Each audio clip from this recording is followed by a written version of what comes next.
Capítulo 3. La membrana mágica. Ahora que ya hemos visto la maquinaria proteica de la célula, que hemos desmentido la idea de que el núcleo sea el cerebro de operaciones celular y que hemos reconocido el papel crucial que juega el entorno en el funcionamiento de la célula, vamos a indagar en algo aún más importante. Ese algo que puede dar sentido a tu vida y darte una idea de cómo cambiarla. En este capítulo explico quién es, a mi parecer, el verdadero cerebro que controla la vida celular, la membrana. Creo que cuando comprendas cómo funcionan las estructuras químicas y físicas de la membrana, comenzarás a llamarla como yo, la membrana mágica. También me refiero a ella como la razón mágica, en mis conferencias para hacer un juego de palabras. Cuando combines lo que vas a aprender sobre la membrana mágica con el excitante mundo de la física cuántica que te expondré en el siguiente capítulo, también entenderás lo equivocada que estaba la prensa sensacionalista en 1953. El verdadero secreto de la vida no se encuentra en la famosa doble hélice. El verdadero secreto de la vida reside en comprender los sencillos y elegantes mecanismos biológicos de la membrana mágica. Los mecanismos mediante los cuales tu cuerpo convierte señales ambientales en diferentes comportamientos. Cuando comencé a estudiar biología celular allá por la década de los 60, la idea de que la membrana pudiera ser el cerebro de la célula había sido considerada una ridiculez. Y debo admitir que en aquellos días era una triste candidata. La membrana no parecía más que una sencilla corteza semipermeable de 3 capas que contenía el citoplasma. Imagínate un envoltorio plástico lleno de agujeros.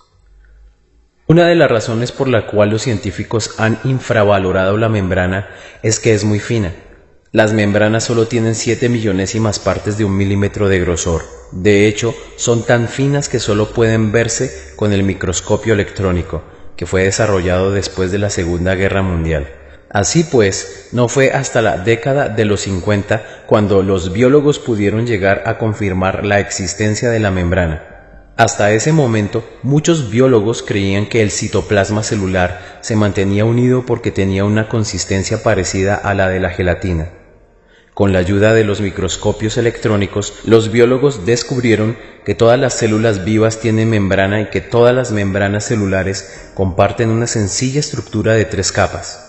No obstante, la sencillez de esta estructura da una falsa impresión sobre su complejidad funcional.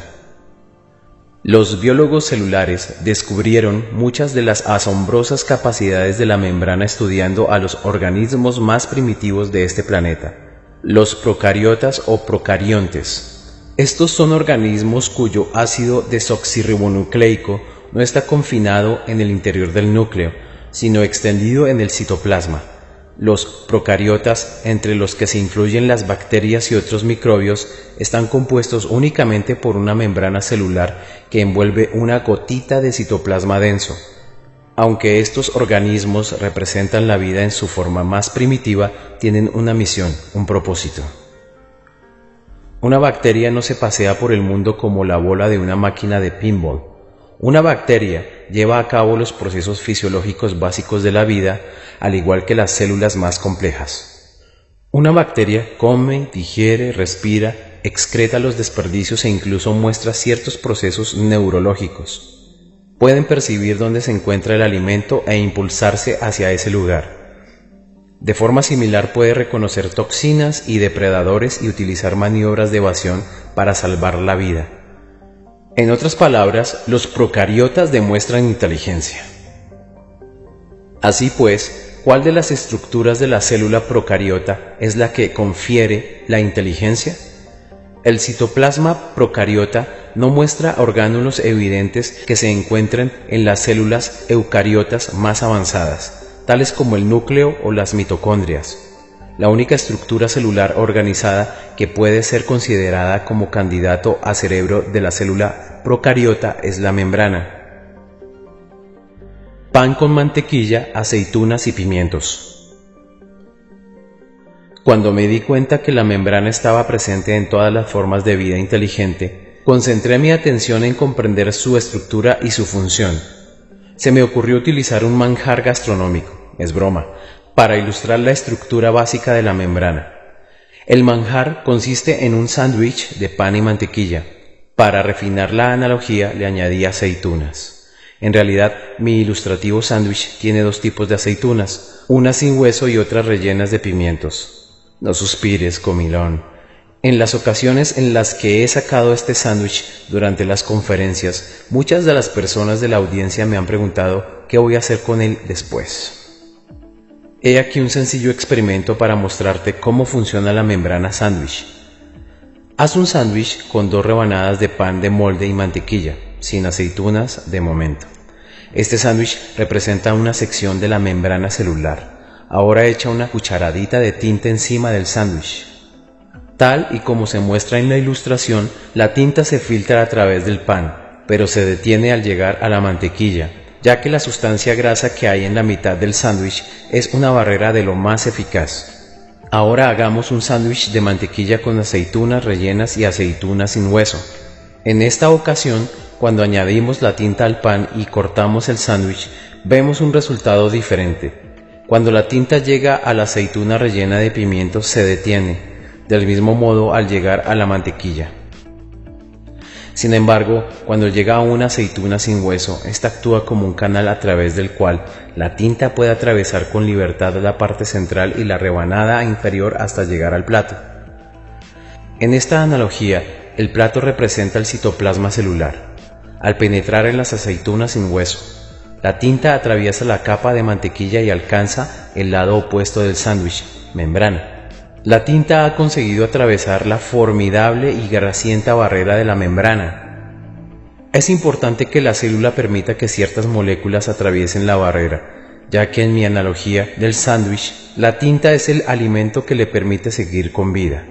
Si la membrana fuese sencillamente un sándwich de pan y mantequilla, formaría una barrera infranqueable que impediría el paso de las innumerables señales moleculares y energéticas que conforman el entorno celular. Sin embargo, la célula moriría si la membrana fuese una fortaleza semejante, ya que no conseguiría nutrientes. Cuando se añaden las aceitunas sin hueso, que permiten que la información y el alimento penetren a la célula, la membrana se convierte en un ingenioso y trascendental mecanismo que posibilita la entrada de ciertos nutrientes en el interior celular, del mismo modo que la cucharadita de tinta se abre camino hasta el plato. En la biología celular de la vida real, la parte del sándwich formada por las rebanadas de pan y la mantequilla representa la membrana de fosfolípidos, que son uno de los 2 componentes principales de la membrana celular.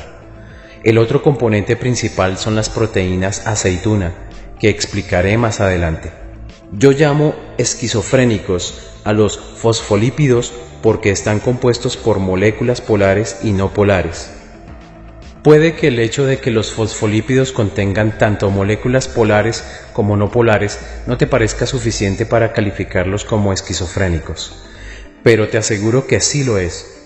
Todas y cada una de las moléculas del universo pueden dividirse en polares y no polares, basándose en el tipo de enlaces químicos que mantienen unidos sus átomos. Los enlaces entre las moléculas polares tienen cargas positivas y o negativas, de ahí su polaridad. Estas moléculas con cargas positivas y negativas son la causa de que se comporten como imanes, atrayendo o repeliendo a otras moléculas cargadas. Las moléculas polares incluyen el agua y las sustancias que se disuelven en ella. Las moléculas no polares incluyen las grasas y las sustancias que se disuelven en grasa. No tienen cargas positivas ni negativas entre sus átomos. ¿Recuerdas el dicho de que el aceite y el agua no se mezclan? Tampoco lo hacen las moléculas acuosas polares con las moléculas grasas no polares. Para hacerte una idea sobre la falta de interacción entre las moléculas polares y las no polares, piensa en un frasco de vinagreta. Haces lo posible por mezclar el aceite y el vinagre agitando el frasco, pero en cuanto lo sueltas comienzan a separarse. Eso se debe a que las moléculas, como la gente, prefieren entornos que les proporcionen estabilidad.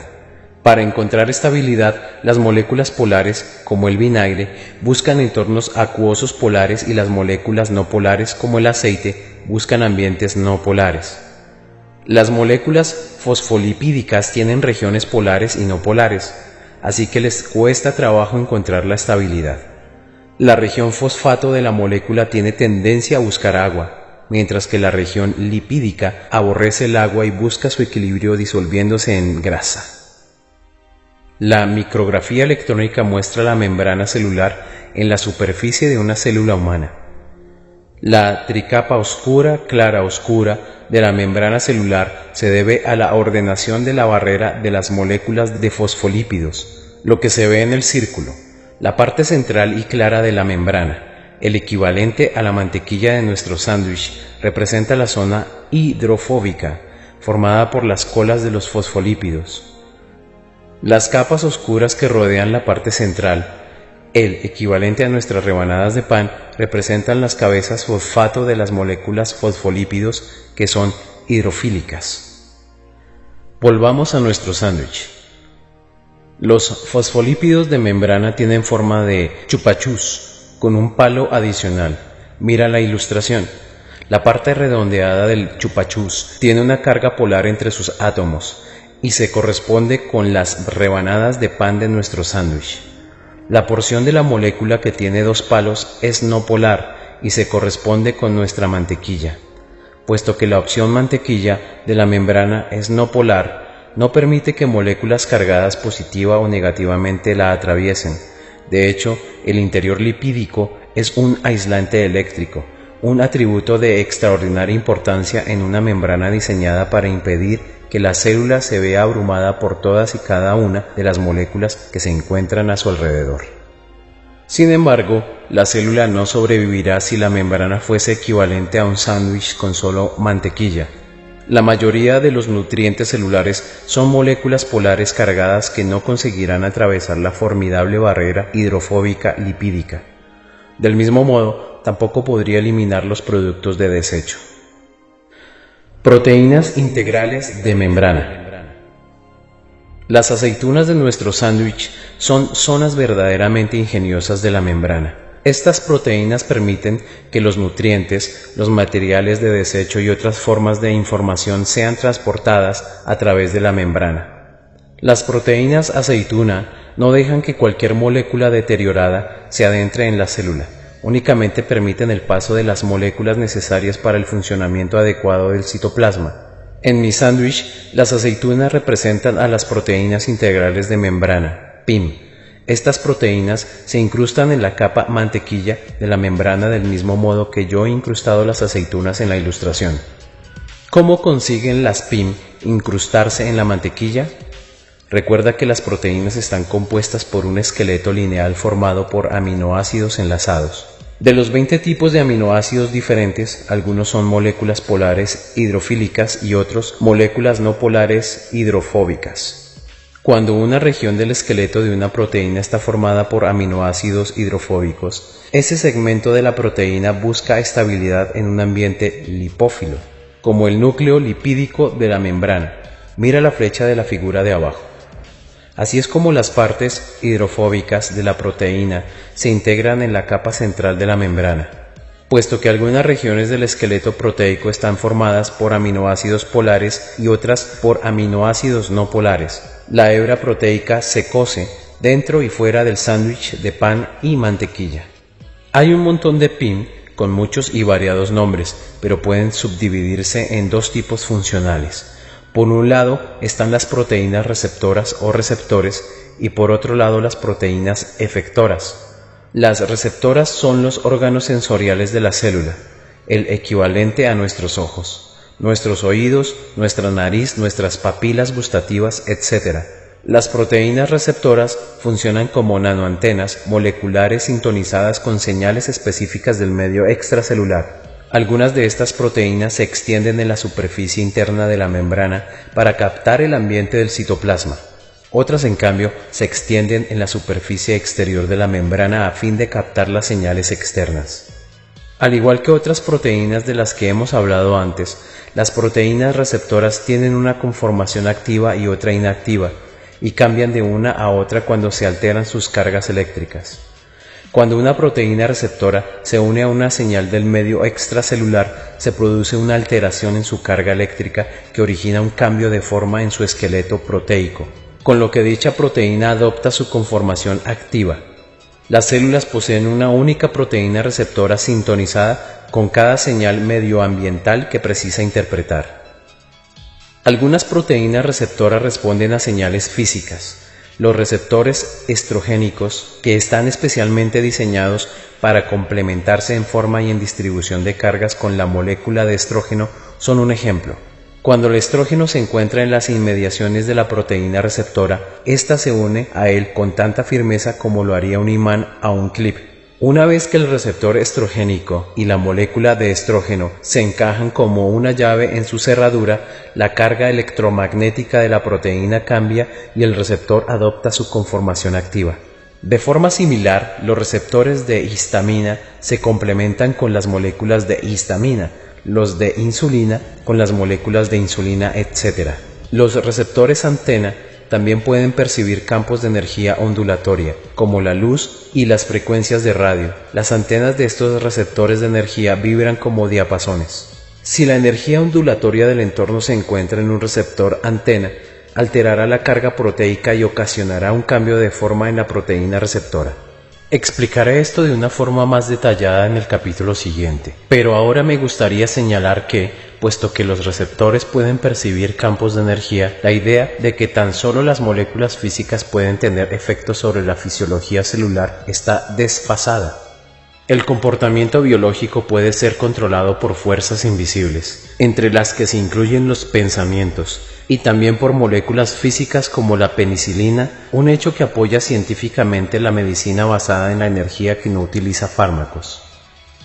Las proteínas receptoras son dignas de admiración, pero por sí solas no tienen efecto sobre el comportamiento celular. A pesar de que los receptores permiten la recepción de las señales externas, las células necesitan responder de la manera adecuada y vital, y eso es trabajo de las proteínas efectoras. Juntas, las proteínas receptoras y las efectoras forman un mecanismo de estímulo-respuesta comparable a las pruebas de reflejos que los médicos suelen hacer durante las exploraciones físicas. Cuando un médico te golpea la rodilla con un pequeño martillo, un nervio sensitivo recoge la señal.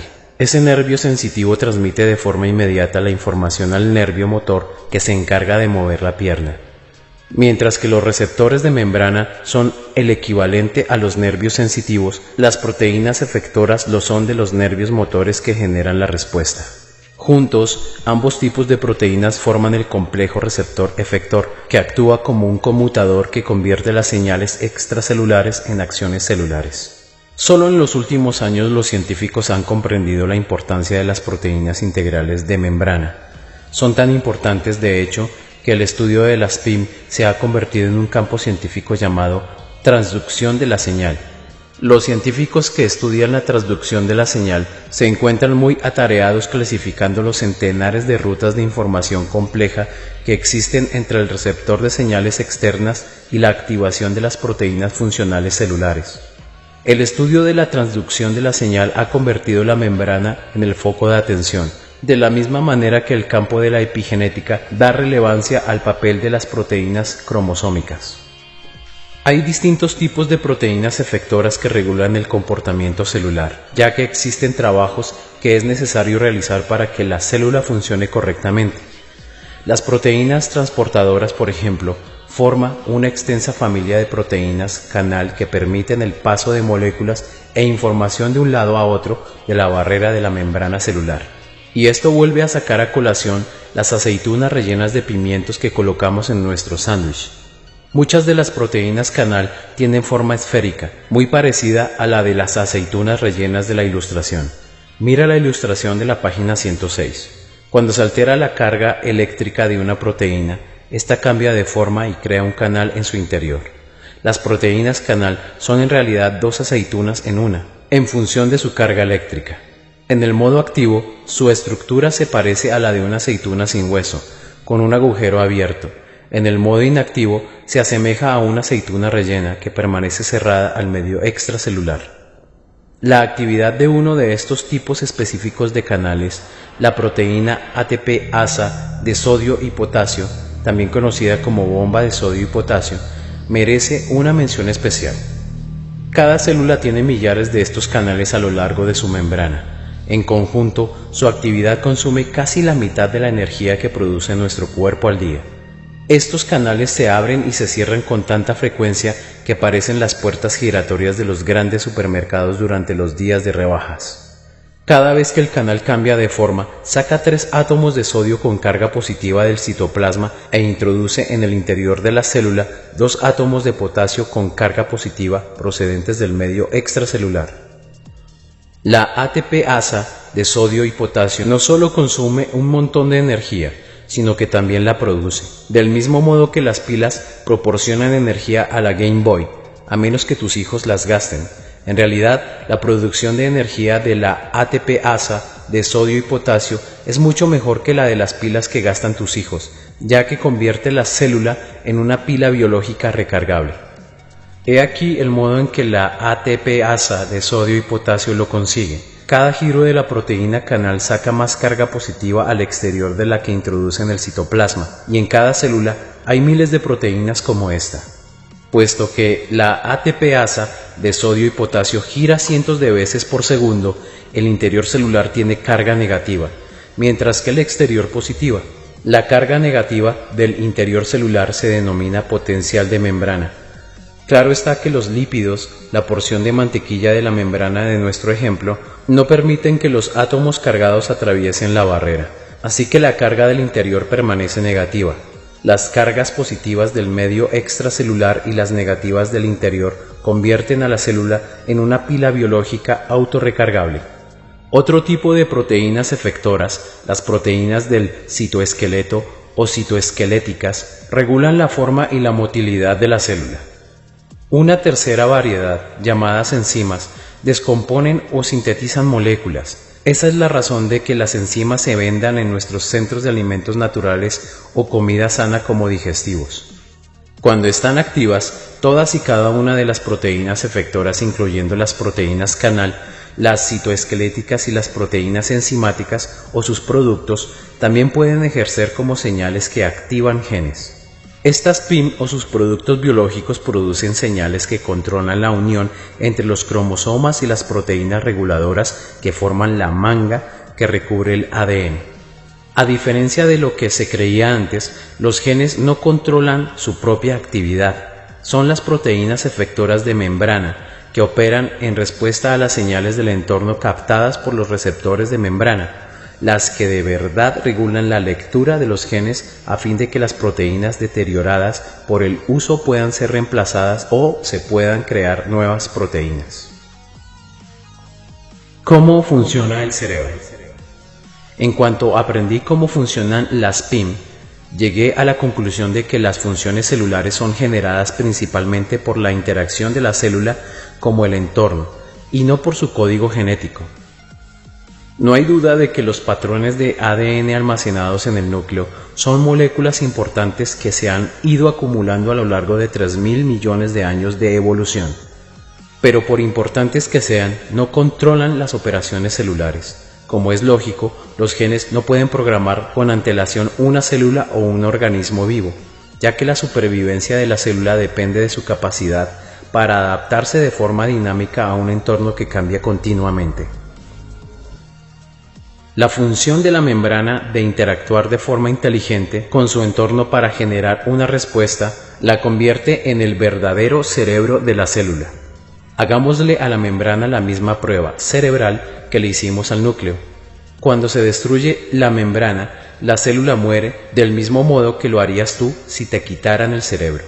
Incluso si dejas la membrana intacta y eliminas tan solo las proteínas receptoras, algo que puede hacerse sin problemas mediante enzimas digestivas en un laboratorio, la célula queda clínicamente muerta.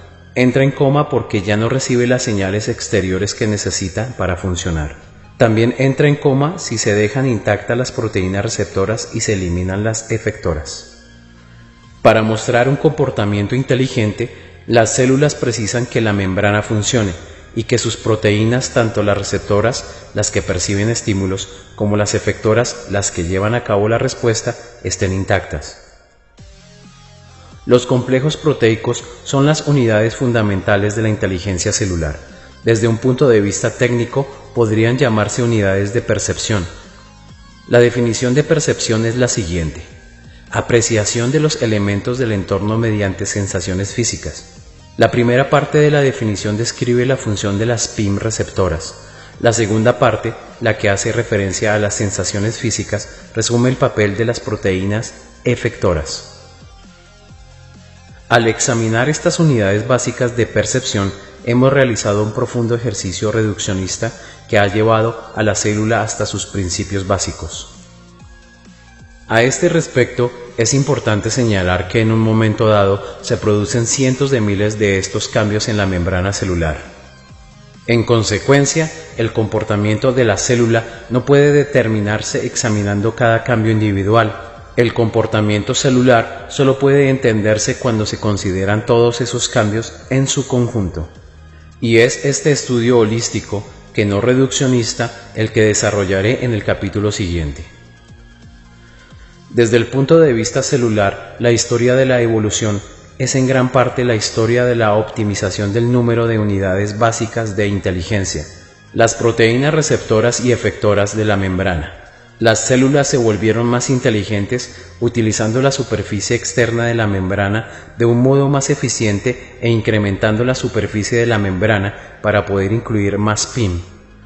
En los organismos procariotas primitivos, las PIM llevan a cabo todas las funciones fisiológicas fundamentales, incluyendo la digestión, la respiración y la excreción. Más tarde, en la evolución, las porciones de membrana que llevaban a cabo esas funciones se introdujeron en el interior celular, formando la membrana de los orgánulos característicos del citoplasma eucariota. Eso dejó más superficie de membrana libre para incrementar el número de proteínas receptoras. Además, las células eucariotas tienen un tamaño miles de veces mayor que el de las procariotas, lo que supone un tremendo incremento en el área de superficie de membrana y, por tanto, mucho más sitio para las PIM. El resultado final es que perciben más cosas, lo que se traduce en una mayor supervivencia. A lo largo de la evolución, la superficie de la membrana se ha ido extendiendo, pero hay un límite físico para esa expansión. Hay un punto en el que la delgada membrana celular no es lo bastante fuerte para contener una enorme masa de citoplasma. Piensa en lo que ocurre cuando llenas un globo de agua. Mientras el globo no esté demasiado lleno, es bastante resistente y puedes lanzárselo a los demás. Pero si excedes la cantidad de agua que puede soportar, el globo se rompe con facilidad y derrama su contenido, tal y como lo haría una membrana con demasiado citoplasma. Cuando la membrana celular adquiere esa dimensión crítica, la evolución del individuo ha llegado a su límite. Esa es la razón de que durante los primeros 3.000 millones de años de evolución, las células individuales fueran los únicos organismos de este planeta. La situación cambió solo cuando las células dieron con otro medio para aumentar su inteligencia. A fin de ser más listas, comenzaron a unirse a otras células para formar comunidades multicelulares a través de las cuales podían aumentar su percepción, tal y como expliqué en el capítulo 1. Hagamos un repaso. Las funciones que requiere una única célula para sobrevivir son las mismas que necesita una comunidad celular. Pero las células comenzaron a especializarse cuando formaron organismos multicelulares. En las comunidades multicelulares se produce una división del trabajo. Una división del trabajo resulta evidente en los órganos y tejidos que llevan a cabo funciones específicas. Por ejemplo, en la célula individual, la respiración se realiza en las mitocondrias. En un organismo multicelular, el equivalente mitocondrial para la respiración son los millones de células especializadas que componen los pulmones. Pongamos otro ejemplo. En la célula individual, el movimiento se produce a través de la interacción de dos proteínas citoplasmáticas llamadas actina y miosina. En un organismo multicelular, las comunidades especializadas de células musculares que se encargan de realizar la contracción del músculo están dotadas de enormes cantidades de actina y de miosina. Repito la información del primer capítulo porque quiero recalcar que, aunque el trabajo de la membrana celular es percibir las señales del entorno y llevar a cabo las respuestas apropiadas a esas señales, en nuestro cuerpo esas funciones son realizadas por un grupo de células al que denominamos sistema nervioso. Aunque hace mucho tiempo que dejamos de ser organismos unicelulares, creo, como ya he mencionado con anterioridad, que estudiar las células individuales es una buena forma de comprender los complejos organismos multicelulares. Incluso el más complejo de los órganos humanos, el cerebro, revelará sus secretos con más rapidez si conocemos cuanto nos sea posible sobre la membrana, el cerebro de la célula. El secreto de la vida. Como has descubierto en este capítulo, los científicos han hecho grandes progresos de un tiempo a esta parte a la hora de desentrañar la complejidad de las membranas, que en apariencia son tan simples, pero las funciones de la membrana ya se conocían a grandes rasgos hace ya 20 años. De hecho, fue hace 20 años cuando me di cuenta por primera vez de que el hecho de comprender el funcionamiento de la membrana podría cambiarme literalmente la vida. Mi momento eureka se asemejó a la dinámica de las soluciones hipersaturadas en química. Estas soluciones, que a simple vista parecen agua, están completamente saturadas con una sustancia en disolución. Están tan saturadas que una simple gota más de soluto ocasiona una reacción dramática en la que todo el material en disolución se une de inmediato en un enorme cristal. En 1985 vivía en una casa alquilada en la exuberante isla caribeña de Granada, enseñando en otra facultad de medicina extranjera. Eran las 2 de la madrugada y estaba repasando años de notas de biología, química y física de la membrana celular. Por aquel entonces revisaba los mecanismos de la membrana con la intención de entender mejor su función como sistema de procesamiento de la información. Fue entonces cuando tuve una corazonada que me transformó, no en un cristal, sino en un biólogo de la membrana celular que ya no tenía excusas para seguir desperdiciando su vida. A esa hora tan temprana me encontré redefiniendo lo que sabía de la organización estructural de la membrana. Me fijé en la forma de chupachus de las moléculas fosfolipídicas y me di cuenta de que estas moléculas están dispuestas en la membrana como un regimiento de soldados desfilando en perfecta alineación. Por definición, una estructura cuyas moléculas se sitúan siguiendo un patrón regular y repetido es un cristal. Hay 2 tipos fundamentales de cristales. Los cristales con los que la gente está más familiarizada son los minerales duros y resistentes, como los diamantes, los rubíes e incluso la sal. El segundo tipo tiene una estructura más fluida, aunque sus moléculas mantienen un patrón organizado. Los ejemplos comunes de cristales líquidos son los de las pantallas de los relojes digitales y los de las pantallas de los ordenadores portátiles. Para comprender mejor la naturaleza de un cristal líquido, volvamos a nuestros soldados desfilando.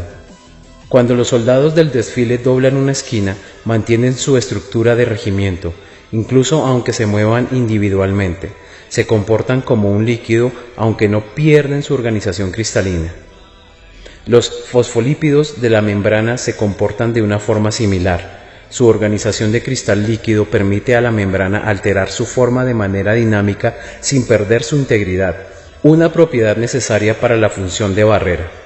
Así pues, al definir este carácter de la membrana, escribí: la membrana es un cristal líquido. Después comencé a reflexionar sobre el hecho de que una membrana compuesta tan solo de fosfolípidos sería un simple sándwich de pan y mantequilla sin aceitunas. En el experimento que he descrito antes, la tinta no atravesaría la capa lipídica de mantequilla. Comprendí que el sándwich de pan y mantequilla se comporta como un aislante. No obstante, si se incluyen la spin aceituna, es fácil comprender cómo la membrana deja pasar algunas cosas y otras no. Así pues, continué mi descripción de la membrana añadiendo: la membrana es un semiconductor. Al final, quise incluir en mi descripción los 2 tipos más comunes de PIM, es decir, las proteínas receptoras y un tipo de proteínas efectoras llamadas proteínas canal, ya que son ellas las que proporcionan a la célula casi todos los medios necesarios para permitir el paso al interior de los nutrientes y la salida al exterior de los materiales de desecho. Estaba a punto de escribir que la membrana tiene receptores y canales, cuando me di cuenta de que un sinónimo de recepción podía ser entrada, así que completé mi definición de la siguiente manera: la membrana tiene entradas y canales. Me recliné en la silla y revisé mi nueva descripción de la membrana. La membrana es un cristal líquido semiconductor con entradas y canales. Lo que me dejó perplejo fue que hacía poco había escuchado o leído esa definición. aunque en aquel momento no sabía dónde, pero estaba seguro de que no había sido en el contexto de la ciencia biológica. Mientras permanecía reclinado en la silla, me llamó la atención algo en la esquina de mi escritorio, donde mi nuevo y sonriente Macintosh, mi primer ordenador, estaba situado. Al lado del ordenador había un libro de color rojo brillante titulado «Conoce tu microprocesador». Acababa de comprar esa guía doméstica de bolsillo para saber cómo funcionaba un ordenador desde una conexión Radio Shack. Cogí el libro y en la introducción encontré la definición de un chip. Un chip es un cristal semiconductor con entradas y canales. Durante un par de segundos me dejó perplejo que el chip y la membrana celular compartiesen la misma definición técnica. Pasé muchos segundos más comparando y contrastando las membranas biológicas con los semiconductores de silicona. Me sentí aturdido por un instante al darme cuenta de que la coincidencia de las definiciones no era una casualidad. La membrana celular era sin duda el equivalente estructural y funcional, el homólogo de un chip de silicona. 12 años más tarde, una corporación de investigación australiana dirigida por B.A. Cornell publicó un artículo en Nature que confirmaba mi hipótesis de que la membrana es el homólogo de un chip de ordenador. Los investigadores aislaron la membrana celular y colocaron un trozo de lámina de oro bajo ella. A continuación, rellenaron el espacio existente entre la lámina de oro y la membrana con una solución especial de electrolitos. Cuando se estimularon los receptores de membrana con una señal complementaria, los canales se abrieron y permitieron el paso de la solución electrolítica a través de la membrana. La lámina sirvió como transductor, un dispositivo eléctrico que convirtió la actividad eléctrica del canal en una lectura digital sobre una pantalla. Este dispositivo, creado específicamente para el estudio, demostraba que la membrana celular no solo se parece a un chip, sino que funciona como si lo fuera. Cornell y sus colegas habían convertido una membrana celular biológica en un chip computarizado con pantalla digital. Te preguntarás ¿a qué viene tanto rollo? Pues bien, el hecho de que la membrana celular sea el homólogo de un chip significa que resultaría más apropiado y también más instructivo comparar las funciones de la célula con las de un ordenador personal. La primera idea fundamental que se deduce a partir de ello es que los ordenadores y las células son programables.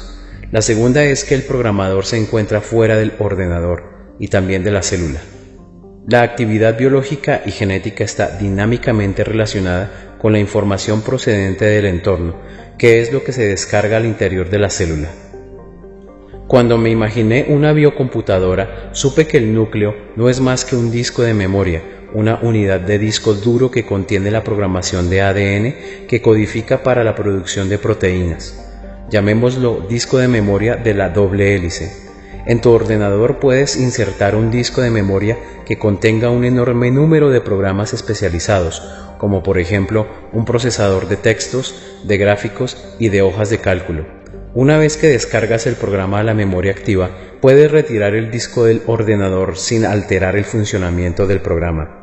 Cuando retiras el disco de memoria de la doble hélice al eliminar el núcleo, la actividad de la maquinaria proteica de la célula sigue adelante porque la información que creó esa maquinaria ya ha sido descargada. Las células enucleadas empiezan a tener problemas solo cuando necesitan los programas genéticos que se encuentran en el disco de memoria de la doble hélice para reemplazar viejas proteínas o sintetizar algunas nuevas. Está claro que a mí me enseñaron una biología cuyo centro era el núcleo, del mismo modo que a Copérnico le enseñaron una astronomía cuyo centro era la Tierra. Por esta razón, fue todo un impacto descubrir que el núcleo que contiene los genes no programa la célula. Los datos penetran en la célula ordenador a través de los receptores de membrana, que son el teclado celular. Los receptores activan las proteínas efectoras de membrana, que actúan como la CPU, unidad de procesamiento central de la célula ordenador. Las proteínas efectoras CPU convierten la información del entorno en el lenguaje conductual de la biología. A esas tempranas horas de la madrugada, comprendí que aunque la corriente del pensamiento biológico tradicional seguía enfrascada en el determinismo genético, el frente dirigente de la investigación celular, que continúa hoy en día desentrañando los misterios de la membrana mágica hasta sus más complejos detalles, iba por un camino muy diferente. En el momento de la transformación me sentí frustrado por no tener a nadie con quien compartir mi entusiasmo. Estaba solo en aquel país, ni siquiera tenía teléfono en casa. Puesto que era profesor de una facultad de medicina, comprendí que era muy probable que hubiera algunos alumnos estudiando en la biblioteca. Me puse algo de ropa encima a toda prisa y corrí hacia la facultad para contarle a alguien, a quien fuera, aquel emocionante descubrimiento. Mientras corría hacia la biblioteca, casi sin aliento, con los ojos desorbitados y el pelo desengreñado, parecía la encarnación del profesor chiflado. Vi a uno de mis alumnos del primer año y corría hacia él gritando: «¡Tienes que escuchar esto! ¡Es alucinante!». Recuerdo vagamente cómo se apartó de mí, casi temeroso de aquel científico loco que había roto con estrépito el silencio de la adormilada biblioteca. Comencé de inmediato a contarle mi nueva visión de la célula utilizando la compleja y polisílaba jerga de los biólogos celulares. Cuando terminé mi explicación, me quedé en silencio a la espera de escuchar sus felicitaciones o al menos un bravo que otro, pero no dijo nada. En esos momentos era el alumno quien me miraba con ojos desorbitados. Lo único que dijo fue: «¿Se encuentra bien, Dr. Lipton?». Me sentí derrotado. El alumno no había comprendido una palabra de lo que había dicho. Al mirar atrás, soy consciente de que un alumno en su primer semestre de carrera no posee los conocimientos científicos suficientes ni el vocabulario necesario para sacar algo en claro de mi aparente delirio. En cualquier caso, me sentí desinflado. Tenía la clave del secreto de la vida y no había nadie que pudiera comprenderme. Debo confesar que no tuve mucha mejor suerte con la mayoría de mis colegas, acostumbrados a la jerga polisílaba. Menudo éxito el de la membrana mágica. Con el paso de los años fui perfeccionando mi presentación de la membrana mágica. Aún no he dejado de hacerlo, a fin de que tanto los estudiantes de medicina de primer año como la gente sin conocimientos científicos puedan comprenderlo. También he seguido actualizándola con los datos de las últimas investigaciones. Con esto, he descubierto audiencias mucho más receptivas entre un amplio rango de personal médico y gente común. También he descubierto audiencias receptivas a las implicaciones espirituales de mi momento eureka. Cambiar el enfoque de la biología para resaltar la importancia de la membrana me resultaba emocionante, pero no suficiente como para entrar como un loco en la biblioteca.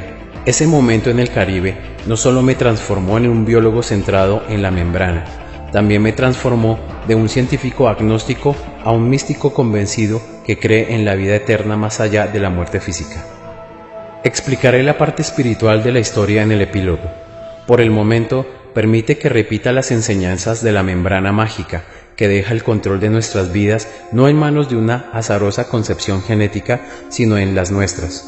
Somos nosotros quienes controlamos nuestra biología, de la misma forma que soy yo quien escribe las palabras en este procesador de texto.